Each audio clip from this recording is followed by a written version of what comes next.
We should timestamp this. This might be the furthest into the weeds we have ever gone.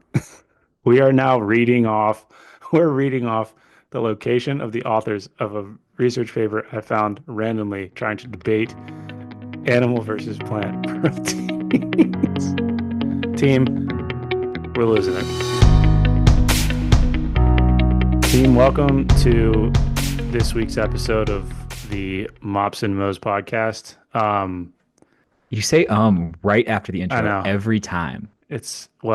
yeah, because Act like you've this been here this before. this next part is hard to say, guys. This last week, both Alex and I, the Mops and Mo's universe, we were presented with a fork in the road.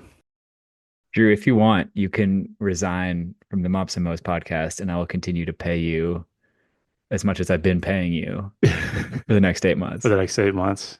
I don't know. We were trying to come up with so I googled fork in the road synonyms: crossroads, turning point, decision point. You had spoon in the trail. I think the Mops and Mo's version of the fork in the road is the spoon in the trail. Or if you're on a trail, it's probably a spork because you're backpacking. Yeah, that's a good point. Yeah. Folks, if you hadn't heard yet, we were offered an out from our civil service.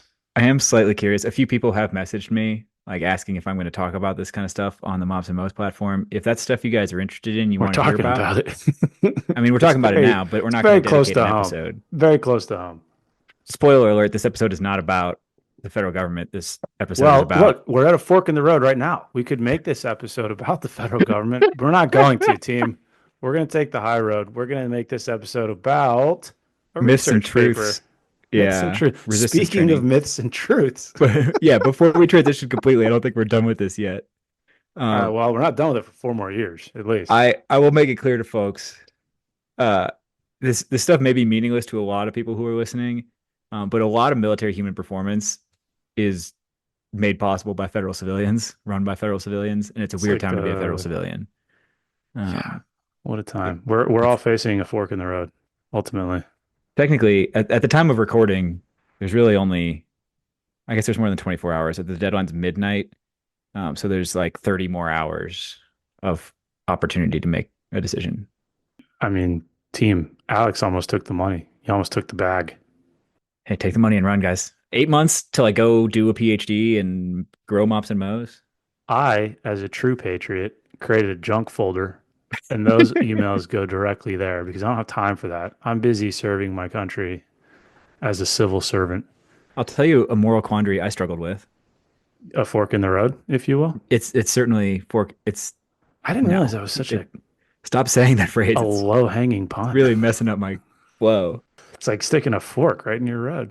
And there's a lot to still be figured out. Not a lot of this has been codified in policy yet. It's still just emails that we're not sure how to interpret. Usually the government does not move this fast. Surprise, guys. Yeah. Well, I'm not sure it's the government, but yep. Sure. But it has been messaged that if an individual federal employee accepts the early resignation offer, it is not just that person that leaves the government. It is their position. It is their position that goes away. Their whole position goes away. Yeah. So if I accept the fork in the road offer, the position of team lead of the organization I work at goes Goes away away? unless the DoD specifically exempts it, which they're still working through the process of how do they exempt positions. I didn't realize that. Yeah. So Raises the like if stakes, huh? if all the air traffic controllers leave, we just don't get to replace the air traffic controllers? I mean, one would imagine that they would get exemptions in place for that pretty quick so we could have air traffic controllers, but I that did is the see, theory. Yeah. not to make this political, and by the time this comes out, this may not have aged well, but with threats looming about closing down the Department of Education, I see a lot of teachers on social media talking about strike. That'd be kind of cool to see. It is I have a 4 year odd. old, so it doesn't really affect me all that much, but Yeah, I mean, I have concerns about education in America. I think a lot of people have concerns about education in America. I'm not convinced necessarily that shutting down the Department of Education is the way to solve it. Um, yeah, I don't we'll think it see. solves that. Not an area of expertise for me, to be honest. Um, No. yeah. Speaking of, we have no clue what we're talking about right now. So let's vector back to the intent of this episode, team. Today you'll be listening to Alex and myself. There are no guests. We will be riffing on a research paper. I'll quickly read it off and then I'll let you kind of walk us through the front door. This paper was published in January of 2025, relatively recently, titled Knowledge of Gym Goers on Myths and Truths in Resistance Training. Do you want to set it up for us? Yeah, I can talk a little bit about methodology of the study, just lay out the basics before we dive into the specific takeaways. But I also think it's worth pointing to some other research in the space on a very similar topic to this one. So we'll start with setting the table. Um, the Don't team forget that the forks. got forks, no roads. The team that set up the study, they put together kind of a quiz. They tested gym goers on 14 statements randomly phrased as myths or truths. There is certainly debate in this space. Like, right, it's hard to settle on something that everybody agrees is truth, but they had a pretty rigorous methodology for what they considered true based on systematic reviews and meta analyses. 721 people took the survey, spread across several cities and different gyms within those cities. Almost all of the respondents were between the ages of 20 and 40, and it was 63% men and 37% women. Both those age and gender demographics are pretty in line with the overall gym going population. And I should say the study was conducted in Austria, if we haven't mentioned that already. So Hmm. all of those things are in line with the gym going population of Austria, Germany, that region. 45% of the people who took the survey said their primary goal being at the gym was to build muscle, hypertrophy. 32% said general fitness. 9% said strength. 8% said weight loss. And only 4% said endurance. I guess those people were too busy running outside to take a survey at the gym. Hmm. And we'll spoil it up front. Out of this whole population, only 5 out of the 14 statements were correctly identified as either a myth or a truth by the majority of participants in the survey. So to dumb it down even further, and I'm cruising through this now just to make sure I didn't miss it, but effectively the way that they set this up was you can envision like a tablet sitting at the front of your gym and you walk in and I guess in some cases they mentioned there was an actual researcher there to assist, but like there's 14 questions and you're kind of asked, is this true or is this a myth? For example, uh, creatine is beneficial for muscle growth, that kind of stuff. Um, Mhm.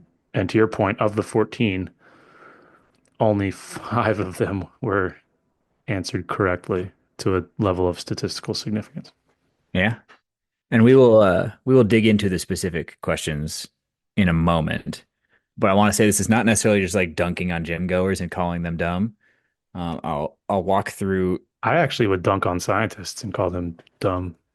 There's a part of I have, this that is your question selection and whether it's good or not, and we'll get to that because that's much more relevant actually in a couple of these background studies that I found very interesting. Both of these are a little older. We'll drop links to them in the show notes. Not particularly old, just a few years older than this study. One, this was a conference that happened in Austria, same country as the study we're talking about.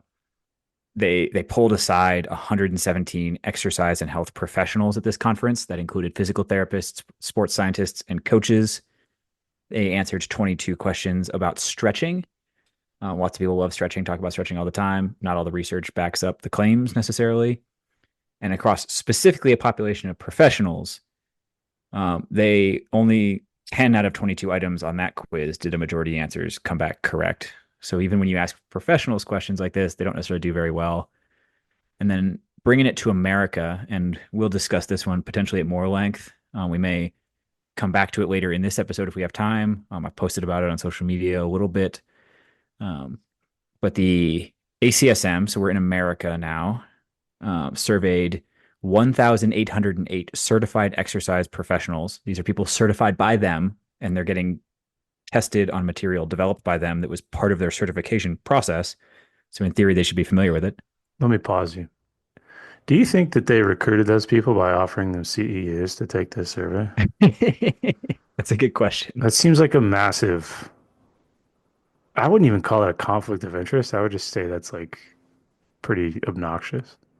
I would have to go back and look at the methodology to see where they snagged those There's people no because I way you're I getting don't think they were all at a 1,800. conference or anything. No, no way. There's 1,800 people at a conference. For sure, they're like, hey, take this survey and we'll slide you a couple CEUs. even though nothing about this is Hmm. continuing education. Just a thought. Just a thought. It's Carry very on. possible. Carry on. Drew's a big hater on the CEU industrial complex. Oh, that's actually a great way to phrase that. Yes, I am actually. I'll pitch my tent in that camp. So 1,800 people, range of expertise levels, range of education levels. So these are bachelor's through PhD. Some of these are personal trainers. Some of these are clinical exercise physiologists and everything in between. And they asked them questions all related to exercise prescription, frequency, duration, intensity. A lot of the questions focused on METs, which I'll come back to in a second, and several of the questions focused on rate of perceived exertion. On average, they got 43% of the questions right. And interestingly, gender, age, years of professional experience, and number of certifications all had no association whatsoever with how many answers they got correct. That's not that shocking for gender and age, but you would think that more years of professional experience and more professional certifications might lead to more answers correct. They did not. There was no association, not positive, not negative, just unrelated. On the other hand, level of education and primary job role did help. So, unsurprisingly, PhDs tended to score a little better, and clinical exercise physiologists tended to score a little better. You would assume those jobs are a little more rigorous, more academic background, things like that. But slightly disappointingly, no category averaged better than 49% correct. So, nobody got more than half of the questions right on average, including your PhDs and physiologists. Were you able to find these questions? So the study does I'm identify the questions. I'm looking at their study now. I wanted to see if we could get. So that's where I said I would come back to the Mets Oh, question okay. because Yeah. the questions they used demonstrate an issue that we've talked about on here before, which is a gap between what academics, and I'll make it more specific and say certification bodies consider important and what's actually used in day-to-day practice. So one that stood out to me is that a lot of the questions centered on like Mm. knowing like how to calculate METs and how like what activities you would prescribe for different levels of intensity based on METs. I don't, other than like on posters on the walls at fitness centers and occasionally on like the labels of exercise machines, I don't see metabolic equivalents for people that aren't familiar used that often professionally. No, dude, nobody uses that. And actually, I found the answer to my question about the CEUs really quickly. So they sent an email out to 27,000 addresses. So they spammed everybody in their directory. The invitation was titled Special Message for ACSM Certified Pros. Complete this quick survey and be entered to win. Nice. Ask me what you could win. What could Free you certification.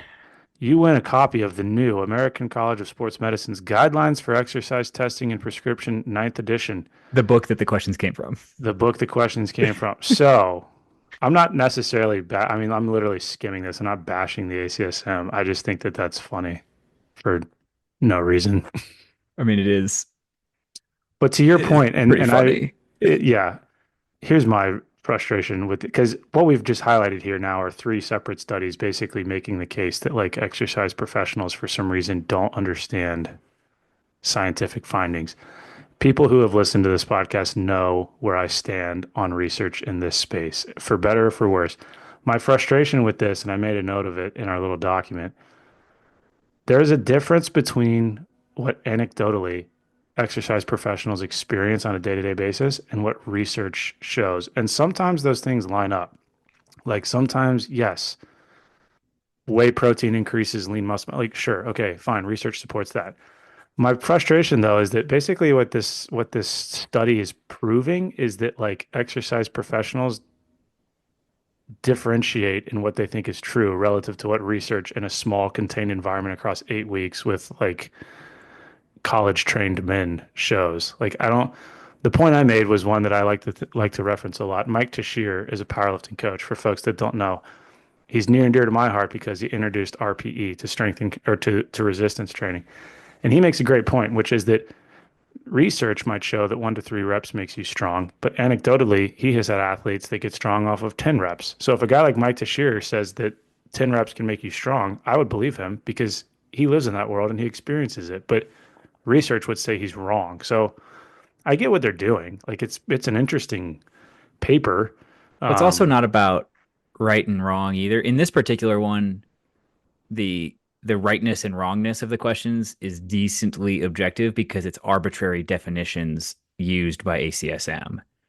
for the ACSM Um, one, yeah, for sure. yeah, and then the other ones, yeah, the study we're going to spend the rest of this episode Hmm. talking about is not as like cut and dry on arbitrary definitions, and there's slightly more useful questions about like protein and how to And train, and they're going after like Gen Pop too. They're yeah, not they are. doing exercise professionals. But like, yeah, before we close out this ACSM one, three of the questions were on METs, and if you weren't familiar with METs as a unit of measurement that you use regularly, you would get all three wrong. You And have the I questions? don't think that says a lot. Yeah, I'll just read them off. Quiz me, quiz me. Uh, what's the definition of one metabolic equivalent unit as a metric of intensity? Isn't it like 1 calorie or something? No, it's 3 milliliters of oxygen per kilogram of body weight per minute. Okay, so I'm 0 for 1. Okay. We know you don't use that measure regularly, so our next question is going to be, what is the definition of the range of moderate intensity in terms of METs?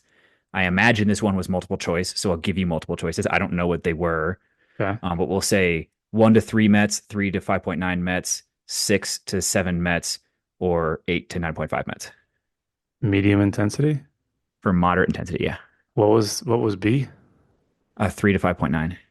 Let's go with that. You're a good test taker, man. Well done. I had Is to that make right? up those brackets on the fly, Dude, but you you did get it should right. see me with CBTs. I've got one screen with the CBT, computer-based training. The other screen is Reddit. Boom.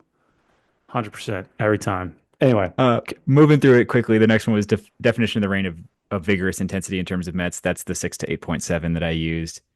Then it does it in terms of heart rate. Then it does it in terms of RPE. Interestingly, they use the Borg scale instead of the 1 to 10 scale. I think you really only see Borg scale used in never. aerobic exercise prescription. Honestly, No, never. Yeah, that's true. never. Uh, that's fair. And you see it in research. That's where Yeah, you see it. Wait, so that's every question on there was about Mets? no, that was just three of them. Okay. Yeah. I But if don't you're know. wondering, moderate intensity on the Borg scale is 12 to 13, and vigorous intensity on the Borg scale is 14 to 17. For people that don't know, the Borg scale goes from 6 to 20, and it Correct. corresponds to beats per minute in tens. So like a 6 RPE on the Borg scale would be 60 beats per minute Yep. heart rate. So, I mean, It's cool. nice for researchers because you can correlate it to percentage maximal heart rate pretty well. It's really annoying for normal humans because 6 to 20 is a pretty dumb range. It's tough. Yeah. Yeah. Should we close out those as background though? Sure. Yeah, yeah. So there's That some all that background. is to say, experts also struggle when they're quizzed this way, but it might not be entirely their fault being not knowledgeable. It might also be the design of the quiz you hit them with. Well, let's hit the researchers with give me 4 variations of a knee flexion you can do in a gym. Got them.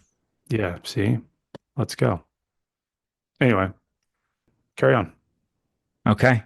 Should we knock out the ones that gym goers got correct first? The 5 out of the 11. Yeah. Sure. Well, do They you want to give? successfully Yeah, go yeah. ahead. No, do it. Go ahead. Okay. They successfully identified three truths and two myths. And this is what we mean by success is that the majority of the people taking the quiz got the answer correct. Yes. Now, Not up all of to them. you guys as listeners whether like simple majority is good enough in this environment because it was a yes or no. Like you only had two choices. So pure chance should have gotten you in the neighborhood of 50%. So I don't know necessarily if like 51.3% counts. Who knows? But the way they treated it for this study is that anything above 50%, the majority got it right. Cool.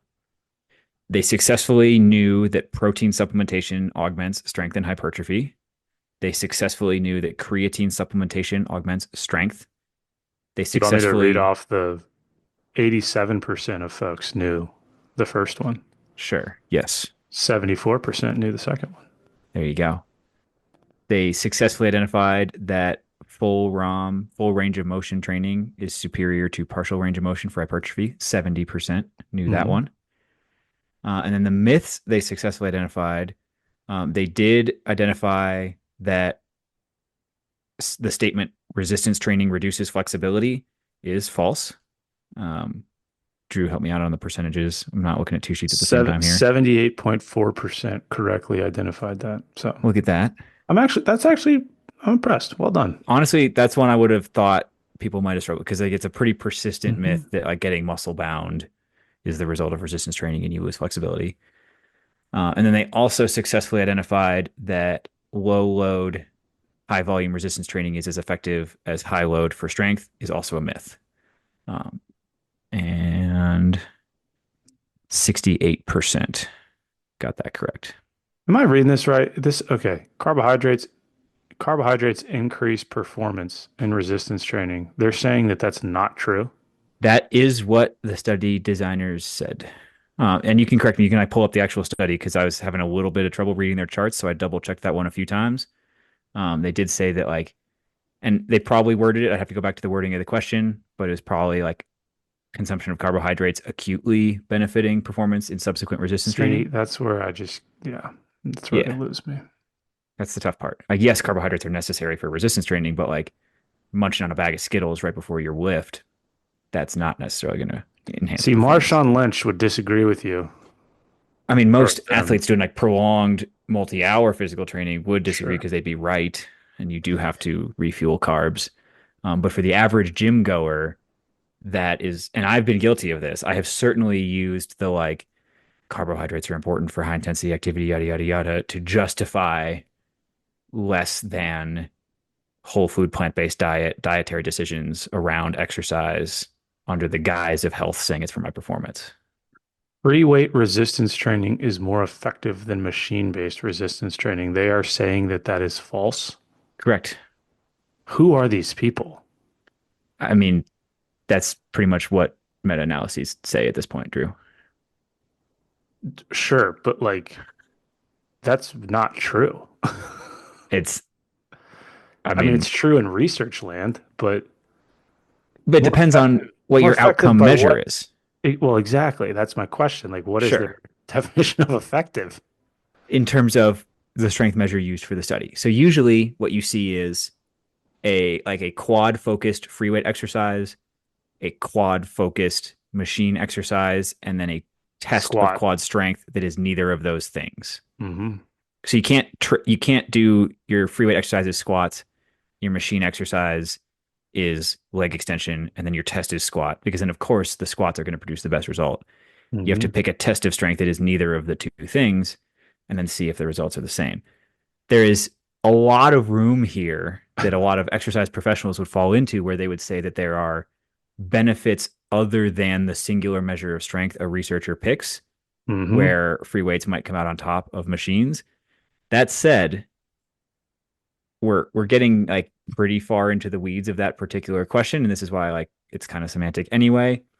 But if I'm talking to like a gen pop gym goer audience, the differences in outcomes they're going to get between free weights and machines, I would describe as nearly meaningless and certainly less meaningful if they like one better than the other and are more likely to do it.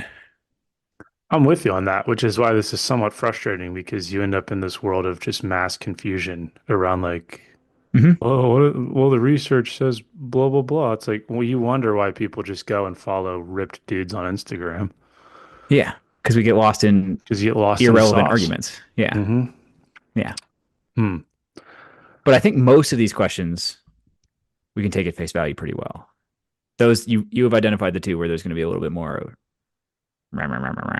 Researchers are stupid, but For the record, researchers are not stupid. Sometimes they're just misguided. so those are the ones they got right. Hmm. Do we want to knock out some other ones?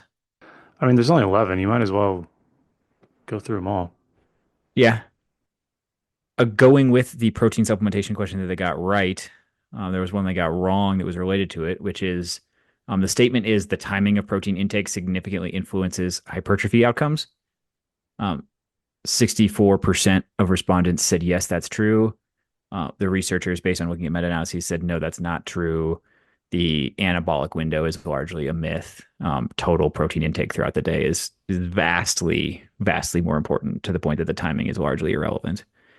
although I acknowledge that research and have read it and I believe that it is true, I will continue drinking my Fairlife chocolate milks after my workouts and telling myself that it's because of the anabolic window and it's maximizing my I gains. wonder, this would be impossible to study, but could you, this is going to make me sound like such an idiot. Could you like psychologically enhance the impact of the anabolic window simply by thinking that your Fairlife milk is having a big impact So because you, take that question. like, what is Drew knows I've been working my way through a book that this is one? largely about the how much does the placebo effect matter in medicine? And honestly, maybe we should be focusing more on delivering the best possible placebos rather than the best possible actual interventions. Because in Plug the many book. cases, What's the book? how healing works, I screwed up Hmm. all the time. It is Dr. Wayne Jonas. You can find it pretty easily. How healing works. Episode coming soon. Great jawline. Drew, well, he's putting me on the spot about the title of the book. Pretty You sure got it. hasn't read any of it, so that's No, you got it fine. right. Uh, I haven't read any of it. I did have ChatGPT run a summary though, so I could get the gist. I'm gonna circle nice, back. Yeah. nice. Hmm. Remember this when we get to the episode. One of us is actually reading the book. I think there's a lot to be said about rituals can be effective, even if the thing that's being delivered during the ritual is not independently that effective. Oh, for sure. Dr. Jonas will guide us through this a little bit when we get there. Um, there's two interesting phenomena that we'll dive into much more on that one. One is that only 20-ish% of the healing effect of basically any treatment is actually the treatment. The rest is the ritual. The other one is the decline effect. The more rigorously you study any intervention, the smaller the effect size gets consistently. Like as research improves and you get to higher levels and you're talking about systematic reviews and meta analyses and more rigorous blinding and control procedures, the smaller and smaller the effect sizes get to the point that in like really high quality research, you start to find things like uh, acupuncture works just as well as SSRIs do for treating depression. Problem is, both of those things work exactly as well as our placebo does for treating depression. Like everything works, Mhm. all things help as long as you are acting like you're helping someone. That might be the most important thing is a person feels like they're being helped. It's such an interesting body of research, placebos and nocebos, because like once you scratch the surface, you realize like, oh man, that's like Yeah. hugely powerful. And I'll tell you what, when Dr. Jonas comes on the pod, hopefully he hasn't said yes yet. I haven't even formally invited him yet. I just got his email Hey, address. That's all. don't speak that. Just say when he comes on. Don't Sure. speak When that Dr. into the Jonas night. comes on the Yeah. podcast, I will challenge him on a few things because there are things in his book I disagree on. But there's a an overarching theme that I've gone through is like as I start a chapter, I'm like, oh, he's about to say something I totally disagree with. And then he'll get to making the point, and it turns out he's not making a point I disagree with. We kind of see it the same way, but he shifts my mindset by saying that thing is true, but it's also irrelevant, and this is why. And it's been a Sounds like a wild so, ride. sometimes you have to dig through some content that you don't like on its face. Because I've said before, probably on this podcast even, and it's kind of a quip of a line, but like alternative medicine is called alternative medicine because if it had actual evidence that it works, it would just be called medicine. But Dr. Jones has had key leadership roles at really high levels in federal agencies around alternative medicine, despite being an MD. And he has changed my perspective a little bit on some of this stuff. What? So unlike you. I think we are majoring in the minors when it comes to what we focus on in healthcare a lot. And exercise science research. Speaking of which, Should we get back to the topic? we should. I took us off track, and that's my fault. That's fine. Animal versus plant protein. Hmm. That's where we left off. This one was interesting because Yeah, this this one was interesting. had a split in the respondents of who got it right versus wrong. Hmm. Um, And so then the they made a statement, broad, sweeping statement about women being hey, vegetarians. fair. They didn't make a broad sweeping statement. They acknowledged a truth that is more women are vegetarians than men. Sure. Anyway, Pre-DEI. Not oh anymore. god, Now it all balances out. the statement was animal protein affects hypertrophy more than plant protein, which is false. When you get the same amount of protein, they work exactly the same amount. That's been reproduced repeatedly in research. So 54% of the total respondents got this wrong. They thought that plant protein does affect hypertrophy more than plant protein. They thought that animal protein is better than plant Animal protein protein, for which hypertrophy. for Yeah. people who don't realize, whey protein is animal protein. That's Yeah. generally what it's, yeah. Yep. Were they talking supplements or were they talking just straight up like red meat versus soybeans? I think Or part of did they the just issue leave it here may general? be the wording of the question. I would have to go back and look at the exact wording of the question. That's what I'm trying to find. The way people will address this, like, yes, it's probably easier to get more protein from animal protein sources in a lot of cases. But if you equate the actual amount of protein, the plant protein is just as effective as the animal protein. Where I Really? was going before Drew interrupted me like two or three times was that Sorry. women on average got this one correct, while men on average got this wrong. Because there were more men in the study than women, the total average got it wrong. But if you just asked women, they would get it correct. So I found the questions. The exact Okay, go. question reads, animal protein is more effective than vegetable protein with regard to resistance training induced gains in strength and hypertrophy. True or false? And we could certainly dive down a semantic rabbit hole here of the question doesn't have enough detail in it to answer accurately. None of these do. Now that I have this Sure. document, I can read them off as we go. Okay. If we assume what they are saying is that protein that comes from Animals. animal sources is more effective than protein that comes from plant sources, I think we can probably both agree that that is a false statement. I would say I would have answered this true Why? because, and the dietitians out there might curb stomp me, but I've been under the impression that like steak or what, like it's a more complete protein. You don't have to Ooh, add. Drew is a mess and he is referencing pretty dated shit. Yes, there are plant I feel sources so that are intellectually incomplete beat down. proteins. It's actually not, there are many plant sources of complete proteins. Mhm. And if you are consuming incomplete plant proteins, it's astonishingly easy to match them up to Oh, reach sure. Yeah. complete proteins. And you don't have to match them up at the same meal, which is a persistent myth. You can just match them up in a like day or couple day period, and you're going to see no real But difference if you in don't match results. them up, they aren't as effective. But if we're assuming, like, let's take the case of powder. You said whey protein is animal Let's protein take whey protein and and pea pea protein next to protein. each other. Sure. Yeah. If you're getting like Whey animal protein sourced, is go ahead. like the starting quarterback. Pea protein is like the dude, like this now I feel bad saying it, but like the dweeb with the glasses. Like the everyone's gonna go for whey. They You know know that they Alec Blennis is vegan, right? We're gonna have to get him on the pod to I talk about know. it. As I'm saying this, I realize I'm like sounding like an idiot. That's kind of my it's sort of a bit at this point. I just think that you're saying whey protein and pea protein equal doses, same effect. I would have to check on pea. I don't honestly know That's what whether I'm pea protein is a complete protein. What I mean, I'm going to send you to Google while I ramble. yeah, Find out please. what protein powder does Alec Blennis use? I'm just gonna say what is the most effective protein powder. But the research is consistent when you provide people complete proteins, whether they're animal or plant, the results are the same. I mean, whey protein is pretty much cleaning up house here. What? Like Whey protein soy is a complete protein, I believe. You can easily get soy protein powders and it's going to be just as effective as whey. You know why whey dominates the market is because it because is the way. It is the way. whey is not necessarily the way. Whey is a way. The It's the way.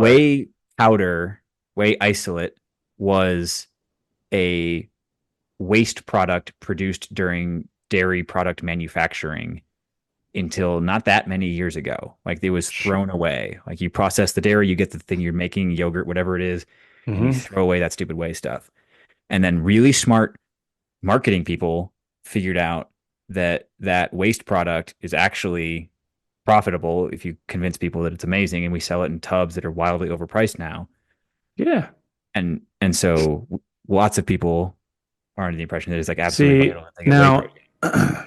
here's let's go down this rabbit hole because I have in front of me a study by the National Institute of Health Consumption of soy protein does not stimulate acute post-exercise muscle synthesis to the same magnitude as whey or milk protein. Do you have a That's study? just You have a study by who? one example. The National Institute of Health. Study by the National Institute of Health, or a study that just happens to be posted by the National Institute of Health? Sorry, it's posted by, let me So see. now we're misrepresenting the research we're sharing and pretending it's more No, official this than it is is just because it's on PubMed. National Library of Medicine. This is published by Heidi Lynch, Department of Kinesiology, San Diego. I mean, Let's see if I can find this it. is as legit as any other. There's a This is what kind of protein? PMID. So pause. Let me read the entire title. Perfect.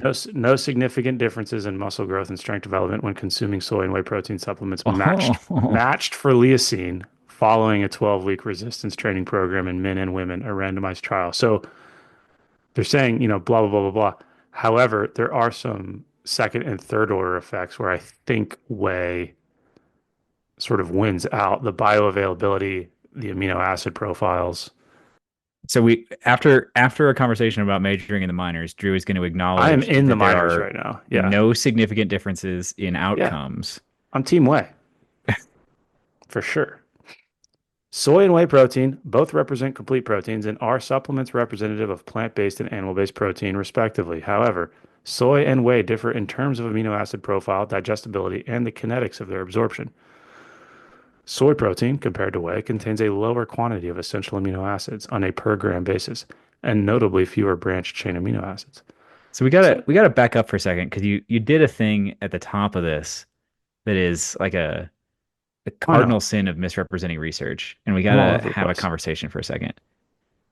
You said a study by National Institute of Health. Forgive me, the Google thing was National Institute of Health, and then So it had the title of the Drew went study. to pubmed.ncbi.nlm.nih, Hmm. National Library of Medicine under NIH.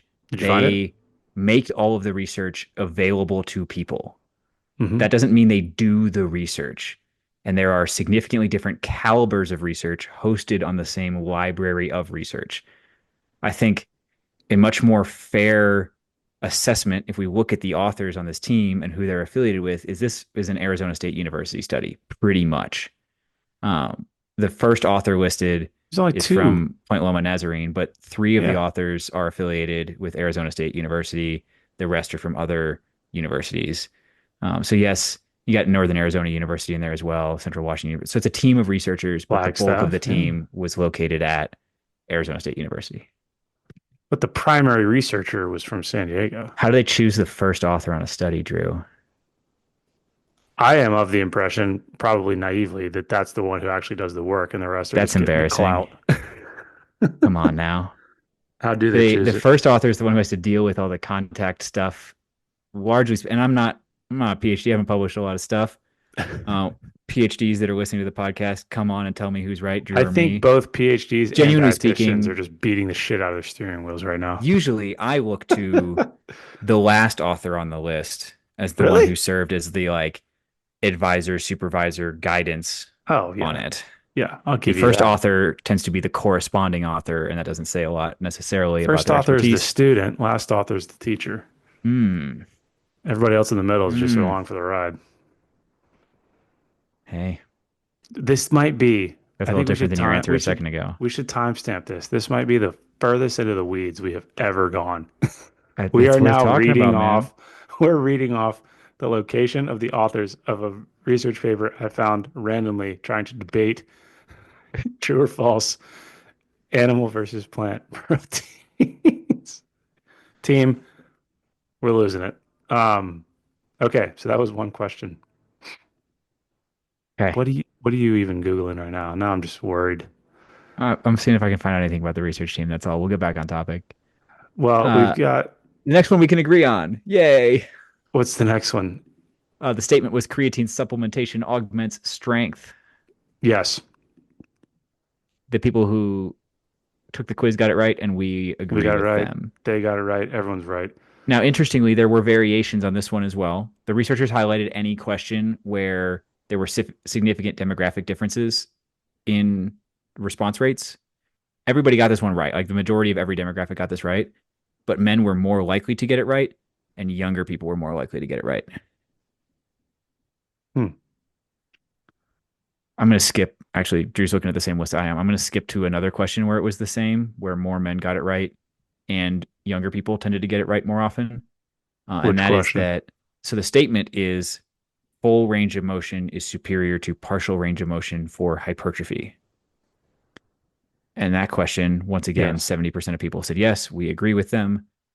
Uh, Everybody got it right, all demographics, same as the previous one I mentioned. But men were slightly more likely to get it right, and younger people were slightly more likely to get it right. Yeah. Resistance training over full range of motion is superior to resistance training in partial range of motion. Yep. Okay. Do you want to go through all the rest of these, or are listeners getting bored of us I getting into have I semantics? have all of the ones. I mean, I have them all in front of me. You have them all Uh, in front of you because I like pulled out each thing and put it on a document for you. no, I clicked the supplements. I I'm downloaded the proud of you. supplements to the paper, of course. I'm so proud. Um, what was the resistance training is more effective in men versus women with regards to hypertrophy and strength? What did that one come back as? This was one of the relatively evenly split ones. Technically, a majority got it incorrect by saying it was true. True. Um, the correct answer would be false. When you like scale it to their starting point, they make similar percentage gains. I'm surprised people thought that was true. I think a lot of people think that like lifting is better for dudes, and that's why you see more dudes in the gym and more dudes talking about lifting, or like women Lifting just is can't equal get as strong. opportunity. It Lifting is an is. equal opportunity. There's no DEI lifting. Lifting is very, like the gym is very merit based, as it should be. The harder you I work, I feel like this is a trap right now. the harder. Well, I mean, anytime you walk into the gym, you're faced with a fork in the road. Do you want to do resistance training or endurance training?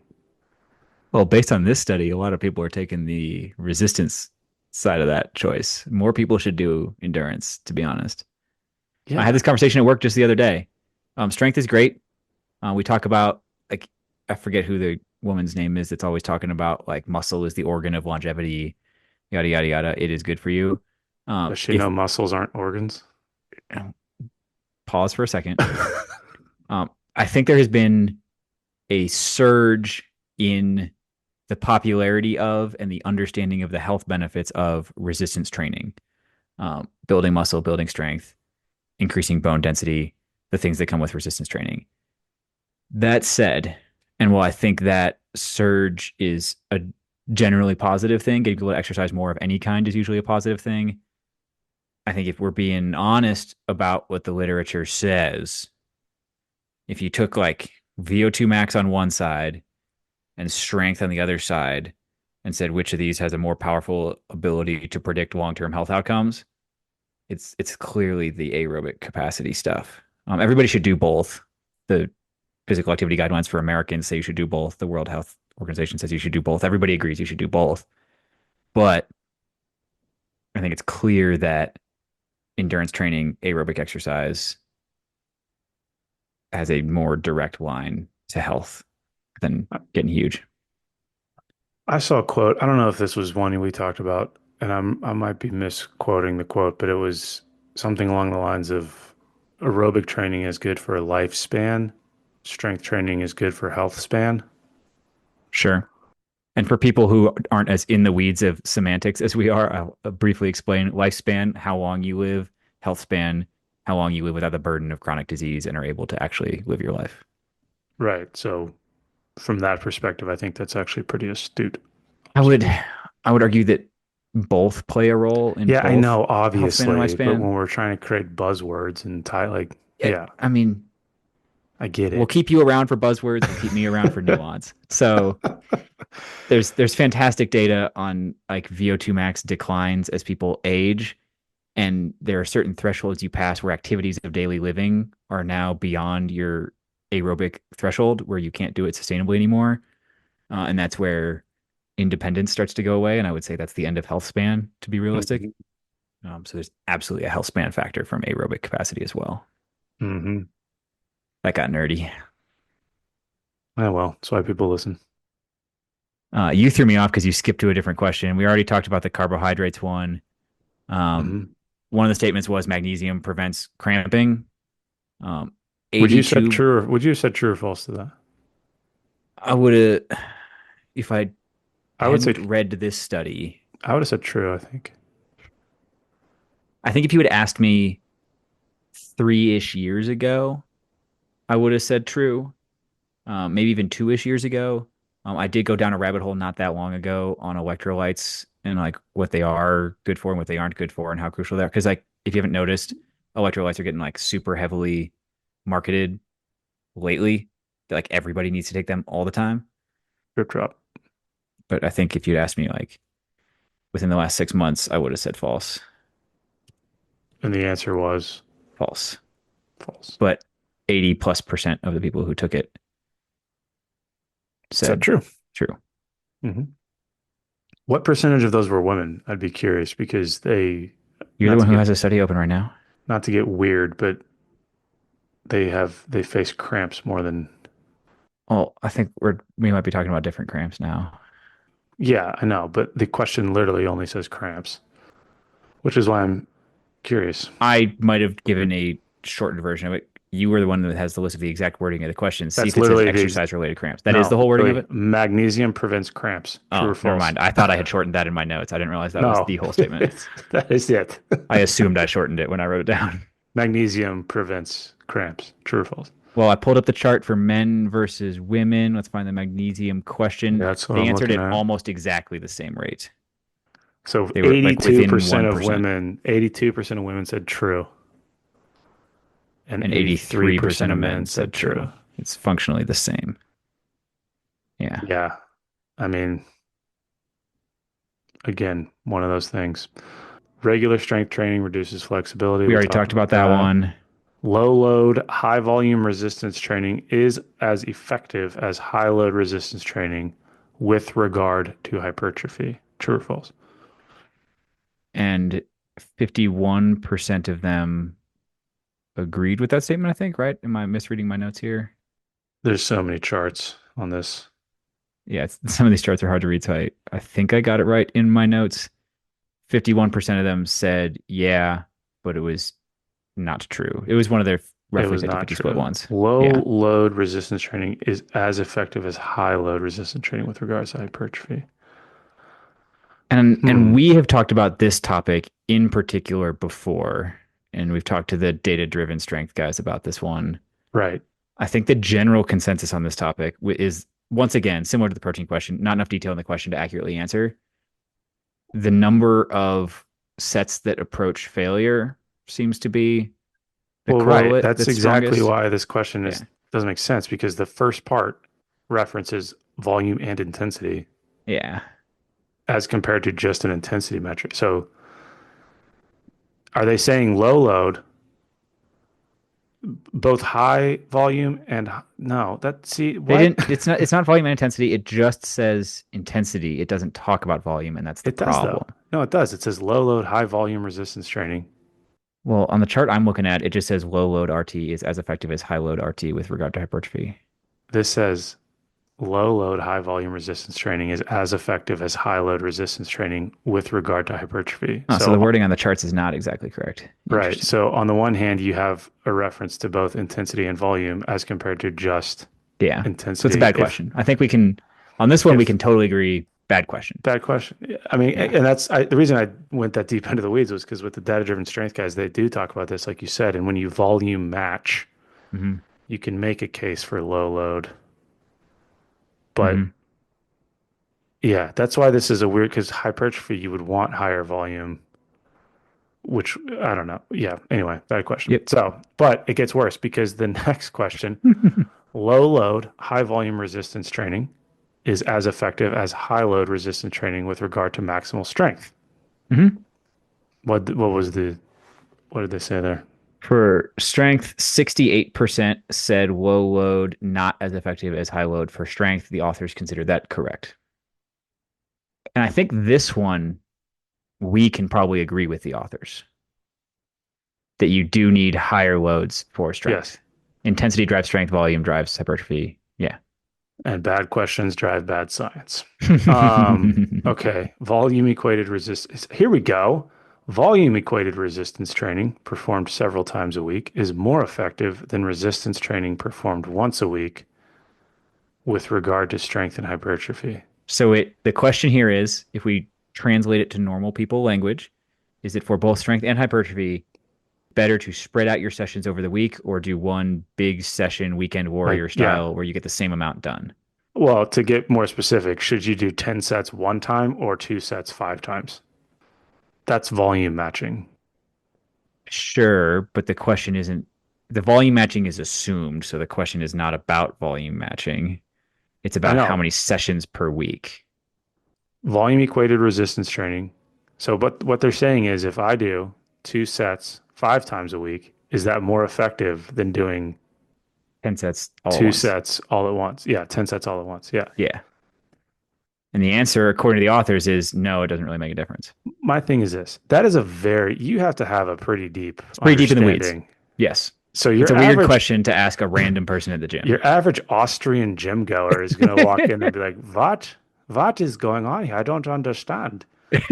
And they're just going to click one. It's like when you go to the bathroom at the airport, you just press a smiley face. It's like, you didn't I don't really, press those things ever. What are you do talking you about? not? You don't give feedback? Nope. Bro. Oh, well, but then things will never get better. Yeah, I don't know. So they said that it was more effective. 90% of respondents believed that spreading it out over the week would be more effective than one big session all at once. I can guarantee 100% of the respondents had no idea what that question was asking. Probably true. Training to muscle failure is necessary to induce hypertrophy and strength increases. And in this case, 52% of respondents said that's a myth. They said the training muscle failure is not necessary for hypertrophy. And the authors said that's correct. Bing. Resistance training over. We did that one, right? Range of motion. Range of motion, yeah. Resistance We training also is talked about men versus women, women, yeah, and we and already then talked free about free weights weights versus versus machine. machine Okay, based. so there you Yep. go, team. There's this. There's So the panel. to get to the author's conclusions, because it is time to wrap this one up, I think. Hmm. Uh, the number of myths and truths that were correctly identified was five, incorrectly identified was five, and roughly evenly split was four. And the author's conclusion from that is the ability of participants to separate myths from truths was close to chance, Hmm. even though they're gym goers. So they go on in their conclusion to talk about we need to do like more translational research, get the information out to people so they know, yada yada yada. And I do generally agree with that, but I would also say, as Drew and I have identified in this conversation here, write better questions. Yeah, which is funny because I'll jump ahead a little bit here to some of their like towards the end conclusions, but our result. This is a quote. Our results represent a call to action. They once again underscore that publication outcomes are subordinated to a poorly functioning system, resulting in a lack of ecological validity, a lack of translation into practice, and ultimately a gap between research and practice. Yada, yada, yada, yada. We should post more on social media, is basically, which I love. I mean, yeah, they are correct. They should. Um, we've talked about this before. I think bridging the gap between research based findings and like the shit people pay attention to is, But that goes both ways. yeah, Researchers also need to research things that people care like about. practitioners care about. Hmm. They also need to learn to structure questions in a way where there's not enough like vagary to not know what the correct answer is. Uh, yeah, I just don't understand. We should get a researcher on for this question. Maybe Ketchy should come back on and answer because it's like, what's the point? Like I can completely understand at like the highest levels, we'll call, like in medical science, like I completely understand the need for such a high level of literature to where the average person literally has no clue what's going on. But what do you gain from writing a paper that makes sense to five people in exercise science and is behind a paywall that costs, whatever, 2000? Like, what are we doing? You almost want to restructure the whole thing to say, okay, fine, like publish that. We talked about the number of names on a piece on the research paper. Like, fine, publish it, but bring like a kid onto your team that can then create a sick Instagram post about like maybe that person should be on the paper, like a millennial that has social media knowledge. Because I just don't understand the intent. Like, what are we trying to do here? This this has like the danger of turning into like us taking shots at people we know. Yeah, I Um, know, and I don't mean to sound like latest an ass, latest but articles in Journal of Strength and Conditioning Research. Should we see if they're yeah, helpful to practitioners? send me the link. I I'll pulled it up. drop the link in the notes. I'll open Um, it with you. featured articles maximizing strength, the stimuli and mediators of strength gains and their application to training and rehabilitation. Superficially, this one seems like it might be kind of useful. I'm going to look at the abstract real quick. Training heavy resistance exercises increases maximal strength, the value of adaptation in many situations. Some populations seek new opportunities to pushing the upper limits of strength gains. Other populations strive to increase or maintain strength but cannot perform heavy resistance exercise. The purpose of this narrative review is to identify the known stimuli that trigger gains in strength, identify the factors that mediate long term effectiveness, and discuss potential opportunities for maximizing strength gains beyond current limits. Without having read the article as a narrative review, that seems potentially useful, talking about the mediators of long term outcomes. Sure. Problem is, you know where people are going to go? Bodybuilding.com. They're not going to click this. Next one, collagen gene polymorphisms previously associated with resistance to soft tissue injury are more common in competitive runners than non athletes. Do we care? Somebody must, but I'm not sure I do. You missed the That doesn't tapering mean practices you of. should only do research that we care about on this podcast. It's fine to No, do research that we don't care about, but that does seem like a stretch to like who's going to pull that up and apply it. I don't know. Sorry, Hannah, Jen, and Sarah. you missed the tapering practices of competitive weightlifters. Sorry, there you go. That actually sounds pretty interesting. Yeah, but the flaw here comes back to this is the same stuff that led to like all of the Soviet strength and conditioning literature that everybody like takes at face value without acknowledging that this is just like a review of the training practices of people rather than saying whether it works or not. Mm-hmm. So like mildly interesting, but it is the kind of thing Drew has advocated for a lot, which is like just sharing with people what people in the space actually do. Just put it out there so Yeah, more people can access it. So that's what Drew has been asking for. I still maintain that 10K speed skaters training log is like one of the most interesting pieces of non-official sports science out there. There you go. Give that a look-see, folks, if you haven't. Yeah, see, now I'm, Are you looking through all the articles? Those are just the yeah, featured ones. I know, I'm looking through. There's some potential useful stuff in a lot of these. I think like maybe more than 50% are things that somebody, either me or somebody I know, would find interesting and useful. Peak lower extremity power, unadjusted for body mass, predicts fastball velocity in collegiate baseball pitchers. Yeah, I mean, you kind of need normative values sometimes though, so it's not the worst thing ever. Examining the influence of season, phase, age, and anthropometrics on body composition trends in National Basketball Association athletes. What? Oh, here's one. Impedance spectroscopy measures of whole and segmental skeletal muscle Do you quantity mean associated. impedance? Oh yeah, you're right. Impedance is something else. No, I didn't say impetus. Impotence. I know. Yeah, that didn't sound good, but that wasn't what I meant. Impedance spectroscopy measures of whole and segmental skeletal muscle quantity associated with strength and power in collegiate ice hockey players. Okay. Jesus. I don't know. We could, yeah. Actually, this could be interesting. Unraveling the boundaries of police physical fitness, normative values of police physical fitness based on a representative sample of 8,000 federal highway police officers aged 21 to 70 from Brazil. So I haven't looked it up yet. I will scan the abstract here, but I will tell you the boundaries of police physical fitness are health. Those are the boundaries. I didn't realize they had 70-year-old police officers in Brazil. And this is an attempt to create normative values once again, know what good is, know what average is, yada, yada, yada. But if I had to guess, looking at all the data I've seen on like police and fire and even military today at this point, if you're in the conventional military, you're probably talking about health just as much as you're talking about Hmm. elite performance. The limiters are largely lifestyle related and not dialing in strength and conditioning necessarily. Correct. Okay. Should we close it? We could dive. Ooh, this is, yeah.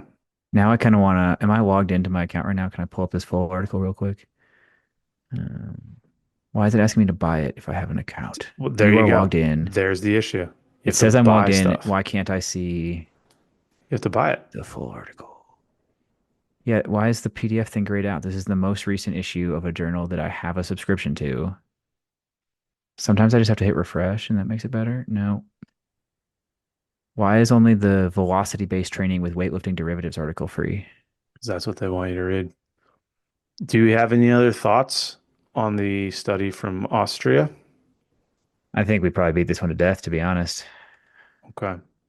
Well, team, that's Drew and Alex's take on a piece of research. I will say, if folks find stuff that's interesting research-wise, like share it with us. I think as much as we sit here and kind of pick things apart, it'd be really cool to share some stuff that is really interesting to people, because we do want to figure out how to bridge the gap that they talk about in this study between research findings and average gym goers. So, And apologies. I will say I do have free access to all these. It did work. So if the NSCA is listening and they're mad at me, it's you can't just be logged in on Walter's Kluwer. You have to go over to the NSCA's page, log in your NSCA account, and then yeah, click the link it's over not to easy. Walter's Kluwer. It is That not was kind of a easy. pain in the butt, but now I do have free access to all these articles. So I'll there we find go. out later whether these police officers are fit or not. So there you go, team. Stay tuned. Thanks for stopping by, and we'll see you next week. Bye. Hey, Alex, let's cover our ass real quick. Oh, great idea, Drew. All right, guys.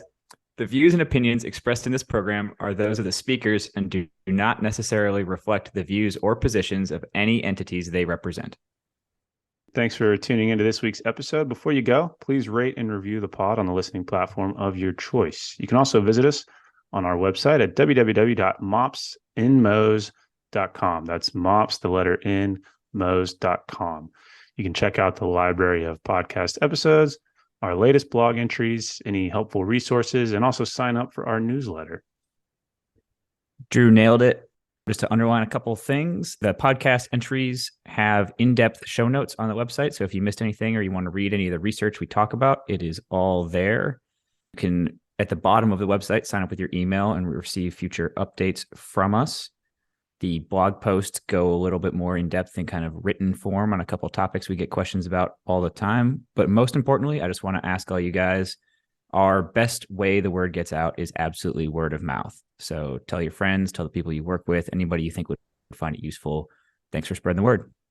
If you have any questions or comments, feel free to shoot us an email at either Drew or Alex at mopsinmos.com. Or there's a contact form on the website.